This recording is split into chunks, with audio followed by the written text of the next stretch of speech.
सत श्री अकाल जी मोहाली वालों, मैं आपके लिए लेके आ गई हूँ खैरा ढाबा जो कि है 5 फेस मोहाली में। और यहाँ का एम्बियंस आपको पंजाबी देसी स्टाइल की याद दिला देगा, बिकॉज इन्होंने बहुत ही यूनिक टाइप का एम्बियंस बनाया पंजाब को ही शोकेस करते हुए। मैंने ऑर्डर करवाया पनीर मलाई टिक्का जो बहुत ही यमीन टेस्ट था।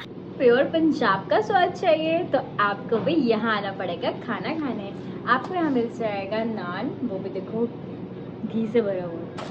उसके बाद आपको मिलेगी मिस्सी रोटी और साथ में मिलेगा लच्छा पराठा।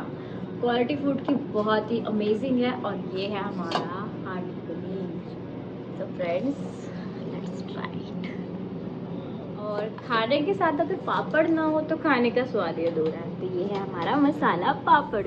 गर्मियों का सीजन आ गया फ्रेंड्स, तो खैरा ढाबा में आपको मिलेगी मीठी लस्सी, वो भी बादाम काजू से भरी हुई, और साथ में नमकीन लस्सी जो कि यहाँ बहुत ही मसालेदार। तो आप तो करने आ रहे हो ट्राई।